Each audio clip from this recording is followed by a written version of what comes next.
finir. Donc, est-ce que tu peux, même si c'est plus compliqué que au sein d'une de tes conférences, est-ce que tu peux nous parler de cette démarche autour de la notion de résilience collective pour finir? Ok, oui, alors je te remercie. Effectivement, il y a rien qui Possible. soit problématique dans ce que tu viens de lire là ou de dire sur ce qui est sur mon profil LinkedIn. En même temps, quand même, j'en profite pour dire que c'est pas un slogan hein, pour moi et que mon profil LinkedIn n'est pas du tout à jour. Si tu veux, c'est comme mon profil Wikipédia d'ailleurs, que j'évoquais juste avant, enfin ma page Wikipédia. Dans le lot, il y a des choses qui ont plus de sens, parce que il y a plein de choses qui devraient être enlevées parce que c'est totalement obsolète, ça ne me représente plus du tout, et il y a plein de choses surtout que je devrais y mettre et que j'ai pas le temps d'y mettre. Faudra que D'accord. c'est juste pour dire qu'effectivement, vous pouvez aller voir mon profil LinkedIn, mais il vaut ce qu'il vaut, et surtout, ce que tu as dit, c'est vrai, mais ce n'est que très partiel sur l'ensemble de ce que je fais ou de ce que j'essaie de faire.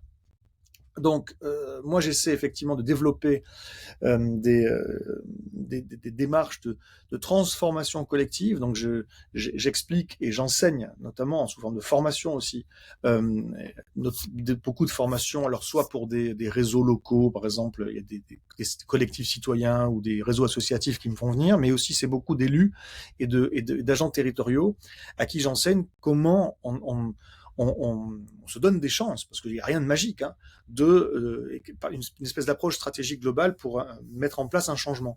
Et mettre en place un changement, c'est pas magique, c'est-à-dire qu'une fois de plus, tu embarques jamais 100% des gens et tu peux jamais tout changer comme ça en claquant des doigts. Et pour autant, il y a moyen de poser des bases d'un nouveau de nouvelles façons de faire, puis dans un second temps d'orchestrer des bascules du système A vers le système B. Ça se fait plutôt en 2 temps. Au cœur de tous ces enjeux, il y a la notion de résilience. Comme je disais tout à l'heure, c'est pas une notion facile, parce que de quoi parle-t-on? Résilience de quoi vis-à-vis de quoi? Il y a plein d'experts de résilience de quelque chose de très spécifique face à des risques très spécifiques. Donc typiquement, il y a des gens déjà qui travaillent sur la résilience individuelle en termes de psychologie. On ne parle pas de ça ici, c'est pas mon sujet, même s'il y a quelques points communs. Et je précise d'ailleurs que la résilience des sociétés, des systèmes complexes, ne découle pas d'une somme de résilience individuelle. C'est pas vrai. Voilà. On peut être tous très résilients, et pourtant, si on ne sait pas organiser une résilience collective, ben ça marchera pas. Donc c'est bien spécifique, et il s'agit de ce sujet-là. Comment on organise notre résilience collective face à des ruptures de continuité que je juge inéluctables dans les prochaines années et décennies, années ou décennies. Comment on organise aussi la résilience plus généralement des systèmes socio-écologiques, c'est-à-dire à la fois les sociétés humaines, mais en interface avec l'environnement dont elles dépendent, et vice-versa. Et donc, ce n'est pas la résilience au sens où on l'entend traditionnellement. Parce que lorsque vous entendez par exemple le GIEC parler de résilience, ce sera la résilience de ceci ou de cela. Ça peut être la résilience d'un cours d'eau, ça peut être la résilience ou d'un bassin versant, ça peut être la résilience d'un système agronomique, ça peut être la résilience d'infrastructures, ou de n'importe quoi face à des risques climatiques, puisque ça vient du GIEC. Voilà, il y a des gens qui travaillent sur la résilience du système hospitalier face à un risque de cyberattaque, face à un risque de pandémie. Il y a des gens qui travaillent sur la résilience des systèmes d'information face aux risques cyber aussi, etc. Il y a tout un tas de résiliences spécifiques. Lorsque le GIEC et les autres spécialistes vous parlent de résilience, 99 fois sur 100, ça rentre dans des logiques d'adaptation. Il y a aujourd'hui deux grands leviers sur lesquels on peut jouer et dans lesquels rentre la quasi-totalité des préconisations qui sont formulées par les experts. C'est soit l'atténuation, comment on atténue les problèmes, soit l'adaptation, comment on adapte les sociétés humaines à ces enjeux, à ces problèmes. Voilà. Et bien moi, je suis ni l'un ni l'autre. Et sans renier atténuation-adaptation, sans dire que c'est pas utile. Non, bien au contraire, c'est tout à fait utile. Pour autant, moi, je suis un spécialiste des risques et j'anticipe sur des risques qui me paraissent à la fois graves et plausibles. Et le risque, en l'occurrence, qui me paraît grave et plausible, c'est qu'on n'y arrive pas. Le risque qui me paraît grave et plausible, c'est qu'on n'arrive ni à atténuer suffisamment vite les problématiques, ni à adapter suffisamment vite et suffisamment en profondeur les sociétés dans lesquelles nous vivons face à ces enjeux. Et donc, qu'est-ce qui va se passer si on n'y arrive pas ? Eh bien, ce qui va se passer si on n'y arrive pas, c'est qu'on va très certainement se retrouver face à des disruptions majeures, des ruptures de continuité qui vont probablement, potentiellement être prolongées de long terme, voire dans certains cas définitives, et qui vont notamment toucher notre capacité à maintenir des rendements agricoles, notre capacité à maintenir des infrastructures essentielles et des services essentiels, notre capacité à maintenir les chaînes logistiques qui nous approvisionnent en tout ce dont nous avons besoin aujourd'hui pour vivre, y compris pour manger ou pour produire notre nourriture. Et puis pour nous déplacer.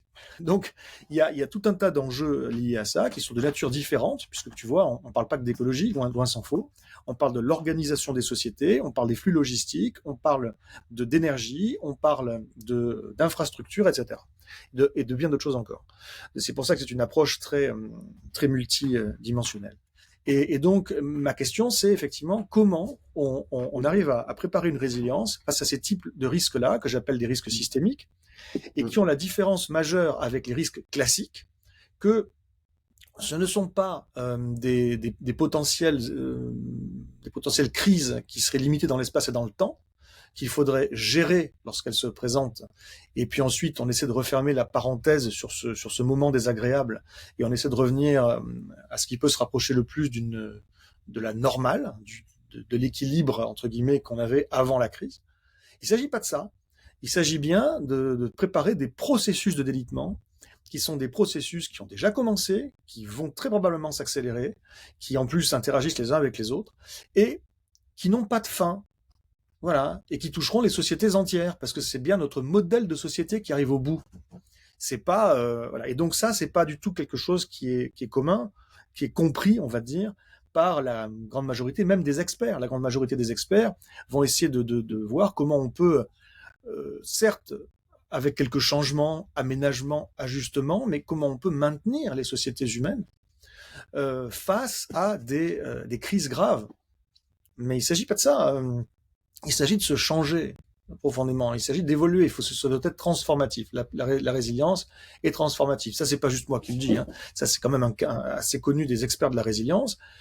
Je parle pas de tous les gens qui disent faire de la résilience, mais qui n'ont pas compris ça. Globalement, effectivement, la résilience, elle est transformative et elle est aussi, elle inclut les gens.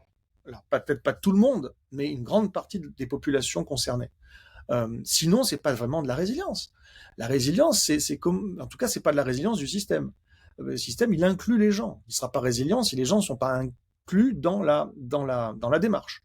Voilà. Et donc des gens qui disent on fait de la résilience, mais en réalité, si tu regardes de près, tu vois qu'ils mettent en place des dispositifs pour gérer des risques. Et on voit pas trop la différence qu'il y a avec l'approche traditionnelle qui consiste à faire de la prévention des risques, puis de la gestion de crise si jamais le risque se matérialise. On voit pas trop la différence. C'est pas de la résilience en réalité. Si c'est pas inclusif et pas transformatif, c'est pas de la résilience. Voilà. Et donc il y a ça qui est très important comme approche. Moi, si tu veux, souvent j'entends dire que l'humanité fait face à une crise écologique et même les gens de très bonne intention, même les militants écolos vont dire ça. Voilà, nous faisons face à une crise écologique. Je suis pas d'accord du tout. Pas d'accord du tout, et c'est pas juste pour faire mon petit malin en sortant une formule habile. C'est bien parce qu'il y a une différence fondamentale. Moi, je dis que non, c'est la nature qui est confrontée à une crise humaine, et ça change tout. Ce n'est pas aux sociétés humaines de se mobiliser pour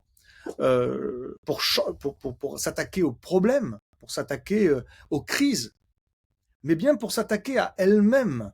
Pour se changer elle-même. C'est pas pour se préserver, c'est pour préserver la nature. Voilà. Et dans un second, de nos systèmes. Et dans un second temps, donc, donner une chance également à l'humanité. Mais c'est ça qu'il faut bien comprendre. Pour donner une chance à l'humanité, il faut s'attaquer, entre guillemets, en tout cas, il faut travailler sur, il faut changer profondément les modèles de société. Hein. Le but, c'est pas de sauver les sociétés, c'est de sauver l'humanité. Et les deux sont pas compatibles. On ne pourra pas sauver nos modèles de société et sauver l'humanité. Voilà. Donc il y a des amalgames qui sont faits qui sont pas les bons selon moi, et des postures qui sont pas les bonnes, et des approches non plus qui sont pas les bonnes méthodologiquement parlant.